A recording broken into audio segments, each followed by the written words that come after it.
Hello दोस्तों, नमस्कार। मैं भी एक आप सभी का बहुत बहुत स्वागत करता हूं एक और नए क्लास में।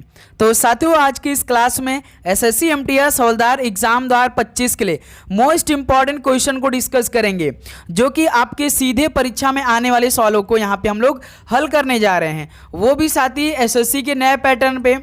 तो पूरे 50 क्वेश्चन को डिस्कस करेंगे और आप सभी का सही करने का टारगेट 35 क्वेश्चन होने वाले हैं। तो साथ ही सबको ऐसे सवाल पढ़ना चाहिए जो अभी तक आप लोग इस टाइप के सवाल नहीं पढ़ रहे हैं। आप प्रीवियस ईयर के अकॉर्डिंग सवालों को पढ़ रहे हैं, लेकिन एसएससी ने प्रीवियस ईयर के सारे सवालों को बदल दिया है, पूरे पैटर्न को बदल दिया है, एडिक्यूटिव पैटर्न कर दिया। यदि साथ ही आप प्रीवियस ईयर के सवाल लगा रहे हैं तो आप अपनी तैयारी से बहुत पीछे चल रहे हैं। आज के जो सारे सवाल होंगे, आपको ऐसे सवाल तैयारी करने की आवश्यकता है यदि आप भी एसएससी एग्जामों की तैयारी कर रहे हैं, तो खासकर एमटीएस हवलदार की। तो ये क्लास आपकी तैयारी को एक उच्च लेवल पे ले जाने के लिए बहुत ही इंपॉर्टेंट है और आपकी तैयारी इतनी स्ट्रांग होगी कि जो भी आपकी शिफ्ट में, यानी जब आप कंप्यूटर के सामने बैठेंगे तो साथ ही आपको ऐसा ही सवाल मिलने वाले हैं। वही सवाल आज की इस क्लास में डिस्कस करने वाले हैं। ठीक है साथी, तो आज के इस 50 क्वेश्चन को आप जरूर से जरूर तैयारी करने की आवश्यकता है। तो आप पूरे 50 क्वेश्चन को अभी तुरंत इसी क्लास में अच्छी तरीके से कंप्लीट करके आप तैयार कर लीजिए, जिससे आपको काफ़ी बेनिफिट हो एग्जाम में, और जो आपके नज़दीकी हैं उन्हें भी शेयर कर दीजिएगा। ठीक है साथी, चलिए तो एग्जाम ओरिएंटेड सारे क्वेश्चन को हम लोग अच्छी तरीके से तैयार करते भाई, और अपनी तैयारी है वो काफ़ी अच्छी तरीके से पूरा करते हैं भाई। लास्ट में अपना स्कोर करिएगा। एक क्वेश्चन आपको सही करने पर 3 नंबर मिलेगा, और एक क्वेश्चन गलत करते हैं तो 1 नंबर आपका माइनस मार्किंग होगा। ये भी बात याद रखिएगा, ये एमटीएस हवलदार का पैटर्न होता है। ठीक है, चलिए भाई आज का पहला प्रश्न हल करते हैं। देखिए, काकोरी ट्रेन कांड के समय भारत का वायसराय निम्नलिखित में से कौन था? बताइए साथी, काकोरी ट्रेन कांड के समय भारत का वायसराय कौन था?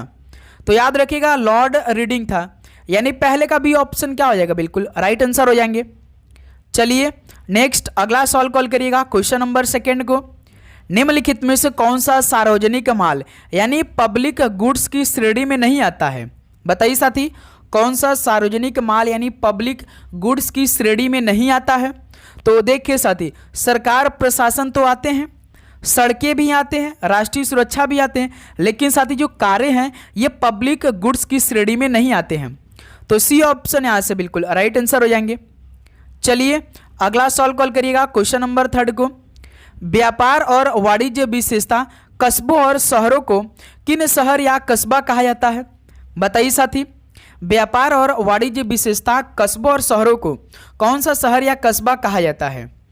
तो साथी याद रखिएगा, वाणिज्यिक शहर या कस्बा कहा जाता है। सी ऑप्शन यहाँ से बिल्कुल राइट आंसर हो जाएंगे। चलिए दोस्त अगला सवाल कॉल करिएगा, क्वेश्चन नंबर 4 को। लाहौर में शालीमार उद्यान किसके द्वारा निर्मित करवाए गए थे? बताइए साथी, लाहौर में शालीमार उद्यान किसके द्वारा निर्मित करवाए गए थे? तो साथी याद रखिए, शाहजहां द्वारा करवाए गए थे। ऑप्शन यहाँ से क्या बनेगा, बिल्कुल राइट आंसर हो जाएंगे। चलिए दोस्त अगला सवाल कॉल करिए, क्वेश्चन नंबर 5 को। निम्नलिखित में से किस स्मारक की संरचना ताजमहल के समान है? बताइए साथी, किस स्मारक की संरचना ताजमहल के समान है? तो साथी याद रखिएगा, जो हुमायूं का मकबरा है इसकी संरचना जो है वो ताजमहल के समान है भाई। ऑप्शन यहाँ से क्या बनेगा, बिल्कुल राइट आंसर हो जाएंगे। चलिए अगला सवाल कॉल करिए, क्वेश्चन नंबर 6 को। कोंकण रेलवे निम्नलिखित में से किस पर्वत श्रृंखला से होकर गुजरती है? बताइए, कोंकण रेलवे किस पर्वत श्रृंखला से होकर गुजरती है? तो साथ ही याद रखिए, पश्चिमी घाटी से। ऑप्शन यहाँ से पश्चिमी घाट बिल्कुल राइट आंसर हो जाएंगे। चलिए नेक्स्ट अगला सवाल कॉल करिए, क्वेश्चन नंबर 7 को। फास्फोरिक अम्ल के एक अणु में कितने हाइड्रोजन परमाणु होते हैं? बताइए साथी, फास्फोरिक अम्ल के एक अणु में कितने हाइड्रोजन परमाणु होते हैं? तो सर जी, फास्फोरिक अम्ल के एक अणु में टोटल 3 हाइड्रोजन परमाणु होते हैं, यानी ऑप्शन यहाँ से क्या बनेगा, बिल्कुल राइट आंसर हो जाएंगे। चलिए दोस्त अगला सवाल कॉल करिए, तो क्वेश्चन नंबर 8 का राइट आंसर क्या होगा? निम्नलिखित में से कौन सा हड़प्पा स्थल वर्तमान पाकिस्तान में स्थित नहीं है? बताइए, कौन सा हड़प्पा स्थल वर्तमान पाकिस्तान में स्थित नहीं है? कमेंट करके बताइए साथी। जैसे उमरी ये पाकिस्तान में स्थित है, बालाकोट ये भी, कोट डीजी भी, लेकिन कालीबंगा नहीं है भाई। चलिए कमेंट करके बताइए, आप साथी बताइए कि ये कहाँ पर स्थित है, किस राज्य में स्थित है कालीबंगा। जैसे आप धौलावीरा, लोथल ये सभी जानते हैं, तो कालीबंगा बताइए साथी किस राज्य में स्थित है, कमेंट करके बताइए। तो इस सवाल का बी ऑप्शन कालीबंगा वर्तमान पाकिस्तान में स्थित नहीं है। चलिए दोस्त अगला सवाल कॉल करिए, क्वेश्चन नंबर 9 को। भारतीय संविधान के 69वें संशोधन अधिनियम के अनुसार निम्न में से किस वर्ष दिल्ली को राष्ट्रीय राजधानी क्षेत्र घोषित किया गया था, बताइए साथी। भारतीय संविधान के 69वें संशोधन अधिनियम के अनुसार किस वर्ष दिल्ली को राष्ट्रीय राजधानी क्षेत्र घोषित कर दिया गया था। तो साथी याद रखिएगा 1991 में, बी ऑप्शन यहाँ से बिल्कुल राइट आंसर हो जाएंगे। चलिए अगला सवाल कॉल करिएगा, क्वेश्चन नंबर 10 को। कौटिल्य के अर्थशास्त्र में कितने तीर्थों का उल्लेख है, बताइए। कौटिल्य के अर्थशास्त्र में कितने तीर्थों का उल्लेख है, तो साथी याद रखिए 18 तीर्थों का उल्लेख है कौटिल्य के अर्थशास्त्र में। डी ऑप्शन बिल्कुल राइट आंसर हो जाएंगे। चलिए दोस्त अगला सवाल कॉल करिए, क्वेश्चन नंबर 11 को। संसद का गठन भारतीय संविधान के किस अनुच्छेद के दायरे में आता है, बताइए साथी। संसद का गठन भारतीय संविधान के किस अनुच्छेद के दायरे में आता है, तो साथी याद रखिए अनुच्छेद 79 के दायरे में आता है संसद के गठन। डी ऑप्शन यहाँ से बिल्कुल राइट आंसर हो जाएंगे। चलिए अगला सवाल कॉल करिए, क्वेश्चन नंबर 12 को। निम्नलिखित में से कौन इंडिया ग्रोज एट नाइट के लेखक है, बताइए साथी। इंडिया ग्रोज एट नाइट के लेखक कौन है, तो सर जी गुरुचरण दास है। बी ऑप्शन यहाँ से गुरुचरण दास बिल्कुल परफेक्ट आंसर हो जाएंगे। ठीक है, तो साथी यदि आप चैनल पे नए हैं, अभी तक सब्सक्राइब करके नोटिफिकेशन को नहीं ऑन किया है, तो मेरे दोस्त नोटिफिकेशन को ऑन करिएगा। और जो आज एक मॉडल पेपर हुआ था सुबह 8 बजे, आपने वो क्लास नहीं देखा है तो पहले साथी उस क्लास के सारे क्वेश्चन को करिए, क्योंकि उसमें हमने जीके, इंग्लिश, मैथ, रीजनिंग सारे क्वेश्चन को ऐड कर दिया है। ओके, तो सुबह 8 बजे, दोपहर 12:30 पे, शाम 6:30 का क्लास आप मिस नहीं करेंगे। तो इसलिए हम आपको कहते हैं डेली का नोटिफिकेशन ऑन करिए। देखिए निम्न में से कौन सा स्मारक फतेहपुर सीकरी में स्थित नहीं है, बताइए साथी। इनमें से कौन सा स्मारक फतेहपुर सीकरी में स्थित नहीं है। जैसे साथी देखिए जोधाबाई का महल ये फतेहपुर सीकरी में स्थित है, पंचमहल ये भी आपका फतेहपुर सीकरी में स्थित है, बुलंद दरवाजा भी, लेकिन साथी गरीब नवाज दरगाह ये फतेहपुर सीकरी में स्थित नहीं है। बी ऑप्शन बिल्कुल परफेक्ट आंसर हो जाएंगे। चलिए अगला सवाल कॉल करिए, क्वेश्चन नंबर 14 को। रविंद्रनाथ टैगोर बीच किस शहर में स्थित है, बताइए साथी। जो रविंद्रनाथ टैगोर बीच है ये किस शहर में स्थित है, तो साथी याद रखिए कारवार में स्थित है। ऑप्शन यहां से बिल्कुल राइट आंसर हो जाएंगे। चलिए दोस्त अगला सवाल कॉल करिए, क्वेश्चन नंबर 15 को। बौद्ध धर्म के संदर्भ में महायान का अर्थ क्या होता है, बताइए साथी। बौद्ध धर्म के संदर्भ में महायान का अर्थ क्या होता है, तो साथी याद रखिए महान वाहन होता है। क्या महान वाहन होता है दोस्त। सी ऑप्शन बिल्कुल परफेक्ट आंसर हो जाएंगे। चलिए अगला सवाल कॉल करिए, क्वेश्चन नंबर 16 को। श्रीकालहस्ती मंदिर ये किस राज्य में स्थित है, बताइए। श्रीकालहस्ती मंदिर किस राज्य में स्थित है, तो सर जी आंध्र प्रदेश में स्थित है श्रीकालहस्ती मंदिर। बी ऑप्शन बिल्कुल राइट आंसर हो जाएंगे। चलिए अगला सवाल कॉल करिए, क्वेश्चन नंबर 17 को। चिनाब नदी का ऋग्वैदिक नाम क्या था, बताइए साथी। चिनाब नदी का ऋग्वैदिक नाम क्या था, तो साथी याद रखिए अस्किनी था भाई। ऑप्शन सी यहां से बिल्कुल परफेक्ट आंसर हो जाएंगे।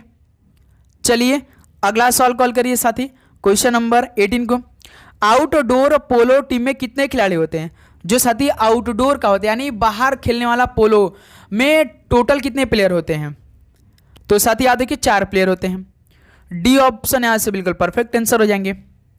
चलिए नेक्स्ट अगला सवाल कॉल करिए, क्वेश्चन नंबर 19 को।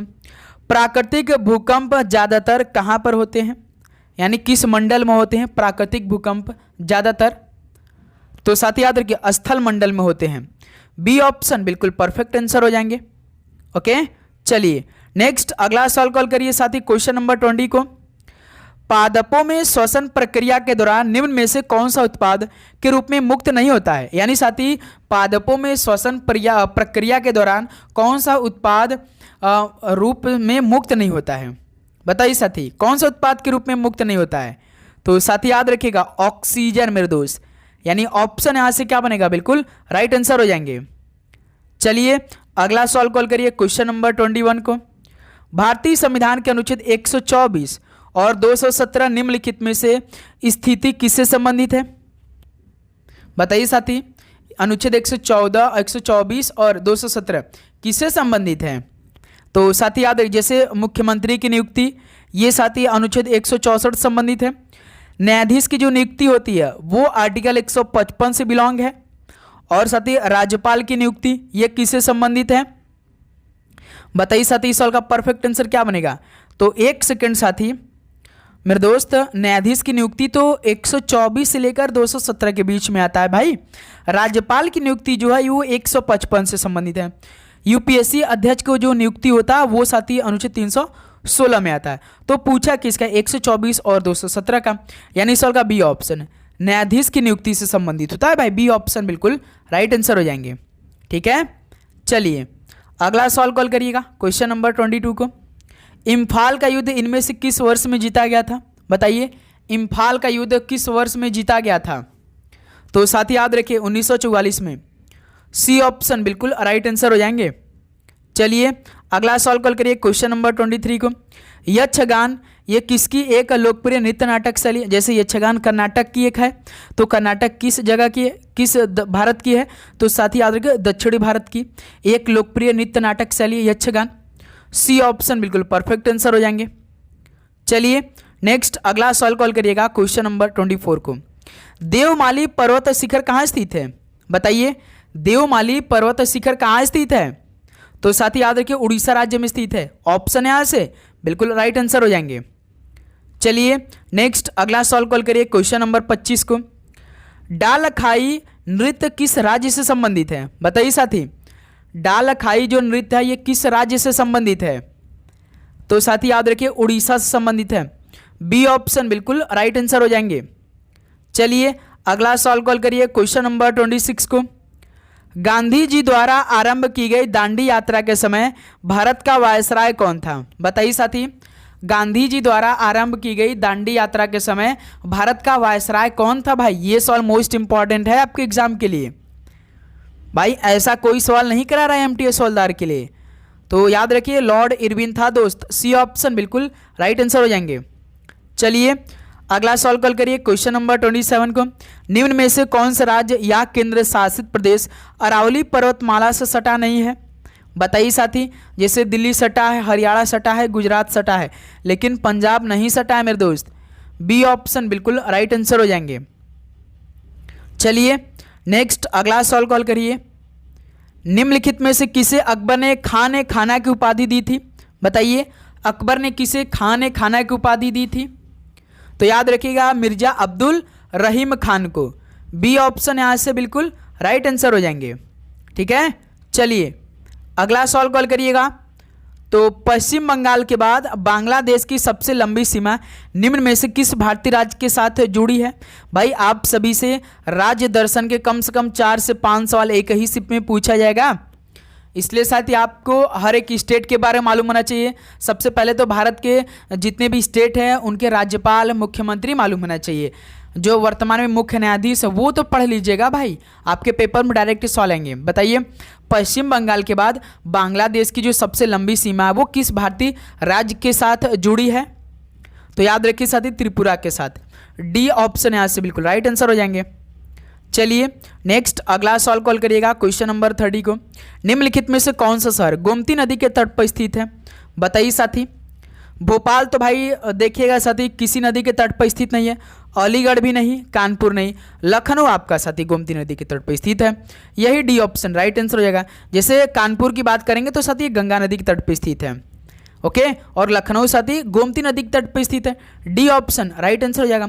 भोपाल और अलीगढ़ ये दोनों ही शहर साथी किसी नदी के तट पर स्थित नहीं है। ठीक है, चलिए नेक्स्ट अगला सवाल कॉल करेगा क्वेश्चन नंबर 31 को।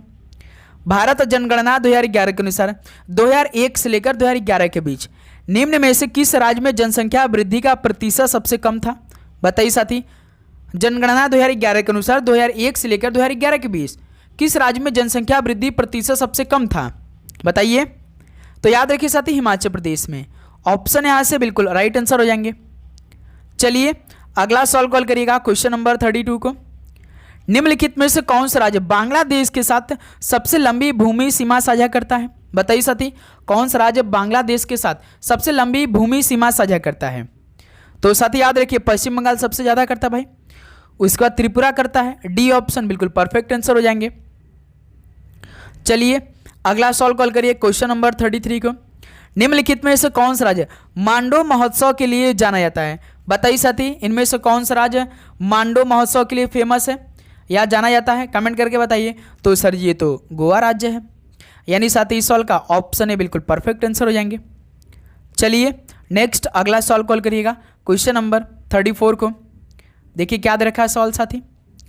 संविधान एक 100वां संशोधन अधिनियम 2016 ये किससे संबंधित है? बताइए साथी, जो संविधान 100वां यानी 100वां अधिनियम हुआ था 2016 में, ये किससे संबंधित है? तो सर ये तो जीएसटी संबंधित है, यानी वस्तु एवं सेवा कर से। ऑप्शन यहाँ से बिल्कुल परफेक्ट आंसर हो जाएंगे। चलिए अगला सॉल्व कॉल करिएगा क्वेश्चन नंबर 35 को। भारत के संविधान का निम्नलिखित में से कौन सा अनुच्छेद धर्म की स्वतंत्रता के अधिकार से संबंधित है? बताइए साथी, भारत के संविधान का कौन सा अनुच्छेद धर्म की स्वतंत्रता के अधिकार से संबंधित है? तो साथ ही याद रखिए अनुच्छेद 25 से लेकर 28 के बीच। ऑप्शन यहाँ से राइट आंसर हो जाएंगे। चलिए अगला सवाल कॉल करिए क्वेश्चन नंबर 36 को। लखनऊ में अखिल भारतीय किसान सभा की स्थापना, जिसमें स्वामी सहजानंद सरस्वती अध्यक्ष के रूप में थे, किस वर्ष में हुई थी? बताइए साथी, लखनऊ में अखिल भारतीय किसान सभा की स्थापना हुई थी, जिसमें स्वामी सहजानंद सरस्वती जी अध्यक्ष के रूप में काम कर रहे थे, वो किस वर्ष में हुई थी? तो साथी 1936 में हुई थी। डी ऑप्शन बिल्कुल परफेक्ट आंसर हो जाएंगे। तो साथी लास्ट में स्कोर जरूर करिएगा, ओके? आप सभी से रिक्वेस्ट रहेगा मेरे दोस्त। चलिए अगला सवाल कॉल करिए क्वेश्चन नंबर 37 को। 1988 के 61वें संविधान संशोधन अधिनियम ने मतदान की आयु को कितने वर्ष से घटाकर 18 वर्ष कर दिया? ये तो भाई आप सभी को मालूम है, लेकिन 61वां संविधान संशोधन मालूम होना चाहिए। पहले 21 वर्ष था, जिसके साथ ही 18 वर्ष कम कर दिया गया। आपसे डायरेक्ट यही सवाल पूछता है कि किस संविधान संशोधन अधिनियम में मतदान 21 लेकर 18 वर्ष कर दिया गया, तो डायरेक्ट साथ ही 61वां पूछ देगा, या तो ऐसे पूछेगा 61वां संविधान संशोधन किससे संबंधित है, तो आप कहेंगे पहले जो मतदान का समय सीमा था वो 21 वर्ष था, लेकिन अब इसे कम करके घटाकर 18 वर्ष कर दिया गया। ठीक है, ये बात याद रखिएगा। तो इस सवाल का बी ऑप्शन 21 वर्ष से घटाकर 18 वर्ष कर दिया गया मतदान की आयु को 61वें संविधान संशोधन अधिनियम में। कब हुआ था 61वां संविधान संशोधन अधिनियम? तो 1988 में। बी ऑप्शन यहाँ से बिल्कुल राइट आंसर हो जाएंगे। चलिए अगला सवाल कॉल करिए क्वेश्चन नंबर 38 को। कांच महल निम्नलिखित में से किस जिले में स्थित है? बताइए साथी, जो कांच महल है वो किस जिले में स्थित है? तो साथी याद रहे आगरा में स्थित है भाई। डी ऑप्शन बिल्कुल परफेक्ट आंसर हो जाएंगे। चलिए अगला सवाल कॉल करिए क्वेश्चन नंबर 39 को। भारतीय कपास निगम यानी सीसीआई की स्थापना किस वर्ष में हुई थी? बताइए साथी, भारतीय कपास निगम सीसीआई की स्थापना किस वर्ष में हुई थी? तो साथी याद रखिएगा 1970 में हुई थी। ऑप्शन है यहाँ से बिल्कुल परफेक्ट आंसर हो जाएंगे। ठीक है, चलिए दोस्त अगला सवाल कॉल करिए क्वेश्चन नंबर 40 को। निम्नलिखित में से कौन सा एक प्राकृतिक पारिस्थितिकी तंत्र है? बताइए साथी, कौन सा एक प्राकृतिक पारिस्थितिकी तंत्र है? तो साथी याद रखिए वन है। ऑप्शन सी यहाँ से बिल्कुल परफेक्ट आंसर हो जाएंगे। चलिए अगला सवाल कॉल करिए क्वेश्चन नंबर 41 को। निम्नलिखित में से किस नृत्य में नृत्य करते समय टांगे मुड़ी हुई होती है जबकि पैर तालबद्ध होते हैं? बताइए साथी, ऐसा किस नृत्य में होता है कि नृत्य करते समय टांगे मुड़ी हुई होती है जबकि पैर तालबद्ध होते हैं? बताइए साथी, किस में ऐसा होता है? तो सर जी भरतनाट्यम में ऐसा होता है। डी ऑप्शन बिल्कुल परफेक्ट आंसर हो जाएंगे। चलिए दोस्त अगला सवाल कॉल करिए क्वेश्चन नंबर 42 को। भगौड़ा आर्थिक अपराधी अधिनियम किस वर्ष में पारित किया गया था? बताइए साथी, भगौड़ा आर्थिक अपराधी अधिनियम किस वर्ष में पारित हुआ था? तो साथी याद रखिए 2018 में। डी ऑप्शन बिल्कुल राइट आंसर हो जाएंगे। चलिए अगला सवाल कॉल करिए क्वेश्चन नंबर 43 को। भारत की जनगणना 2011 के अनुसार 2001 से लेकर 2011 के बीच निम्नलिखित में से किस राज्य की जनसंख्या में अधिकतम प्रतिवर्ष प्रतिशत वृद्धि हुई? सबसे कम तो साथी आपने हिमाचल प्रदेश का बता दिया है ना साथी। तो आप बताइए जनसंख्या में अधिकतम प्रतिशत वृद्धि किस राज्य की हुई थी, ये बताइए आप। तो सर जी छत्तीसगढ़ की हुई थी मेरे दोस्त। ये बात याद रखिएगा, ऑप्शन सी बिल्कुल राइट आंसर हो जाएंगे। चलिए अगला सवाल कॉल करिए, क्वेश्चन नंबर 44 को। निम्नलिखित में से कौन सा त्यौहार आंध्र प्रदेश, तेलंगाना और कर्नाटक राज्यों में नए साल के दिन के रूप में मनाया जाता है? बताइए साथी, इन 3 से 4 राज्यों में कौन से त्यौहार जो है नए साल के दिन के रूप में मनाया जाता है? जैसे आंध्र प्रदेश में, तेलंगाना में, कर्नाटक में। तो सर जी उगादी है, जो कि उगादी नए साल के दिन के रूप में मनाया जाता है। डी ऑप्शन उगादी बिल्कुल परफेक्ट आंसर हो जाएंगे। चलिए भाई अगला सवाल कॉल करिए, क्वेश्चन नंबर 45 को। निम्नलिखित में से किस शहर में छोटा इमामबाड़ा स्थित है? बताइए साथी, किस शहर में छोटा इमामबाड़ा स्थित है? तो साथी याद रखिए लखनऊ में स्थित है। ऑप्शन यहाँ से क्या बनेगा? बिल्कुल परफेक्ट आंसर हो जाएंगे। चलिए नेक्स्ट अगला सवाल कॉल करिए, क्वेश्चन नंबर 46 को। प्राइड एंड प्रीजुडिस किसके द्वारा लिखित एक रोमांटिक उपन्यास है? बताइए साथी, प्राइड एंड प्रीजुडिस ये किसके द्वारा लिखा एक रोमांटिक उपन्यास है? तो सर जी जेन ऑस्टिन के द्वारा लिखित एक रोमांटिक उपन्यास है Pride and Prejudice. C option बिल्कुल परफेक्ट आंसर हो जाएंगे। चलिए अगला सवाल कॉल करिए दोस्त, क्वेश्चन नंबर 47 को। मानसरोवर झील निम्नलिखित में से कौन सी नदी का उद्गम स्थल नहीं है?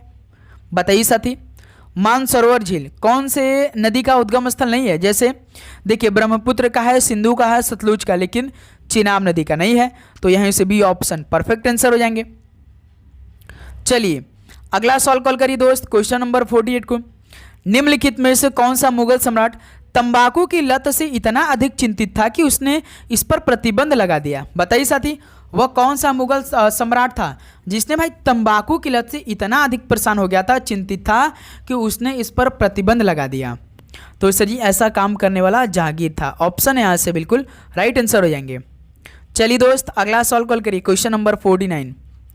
IIFA international Indian film academy 2025 के सर्वश्रेष्ठ अभिनेता कौन बने?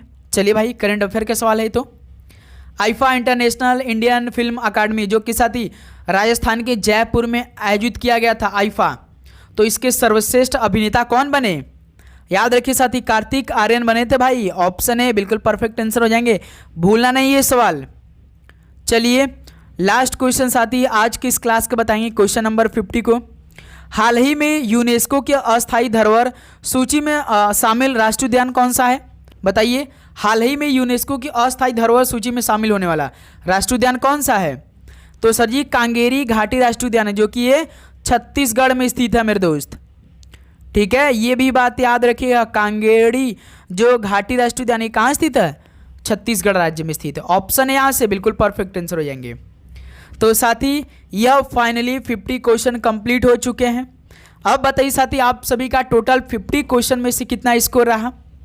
ईमानदारी के साथ बताइए। चलिए भाई ईमानदारी के साथ बताइए आप सभी का इन टोटल 50 क्वेश्चन में से कितना स्कोर रहा? तो उम्मीद करूँ दोस्त आपको हर एक क्वेश्चन बहुत ही शानदार तरीके से समझ में आया होगा और आप पूरे 50 का 50 क्वेश्चन तैयार कर लिया होगा। और साथ ही याद रखिएगा, और जो आज शाम में 6:30 पे क्लास आएगी वो बिल्कुल नए मॉडल पेपर होगा। उस नए मॉडल पेपर में हम लोग ओरिजिनल पेपर नंबर 2 को डिस्कस करेंगे, तो वो क्लास आप मिस नहीं करेंगे। तो साथ ही आप चैनल पर नए हैं तो सब्सक्राइब करिए, नोटिफिकेशन को ऑन करिए और अपनी तैयारी भाई बहुत ही शानदार तरीके से करिए। ठीक है, तो साथ ही आप जरूर से जरूर नोटिफिकेशन को ऑन करिए, जिससे साथ ही हमें मोटिवेट मिलता है। आपका एक लाइक, एक ही सब्सक्राइब हमें मोटिवेट करता है कि हम आपके लिए दिन रात मेहनत करते हैं। ठीक है साथी, और आपको वही क्वेश्चन प्रोवाइड कर दे रहे हैं जो साथी पेपर में आने वाले हैं। हम आपको इजी सवाल नहीं करा रहे हैं, इजी सवालों का ज़माना गया। ठीक है, अब आपको वही सवाल करा रहे हैं, आप कहीं से पढ़ें लेकिन एक बार साथी सारे क्वेश्चन इस क्लास की डेली जरूर देखा कीजिए। ठीक है, आप सभी से यही कहेंगे मेरे दोस्त। चलिए भाई तो इस क्लास को समाप्त करते हैं। आप चैनल को सब्सक्राइब करिए, नोटिफिकेशन को ऑन करिए, दोस्तों में शेयर करिए और मिलते हैं साथ ही शाम में 6:30 पे एक नए मॉडल पेपर के साथ। सभी को जय हिंद, जय भारत, पढ़ाई करते रहिए। ऑल द वेरी बेस्ट, धन्यवाद।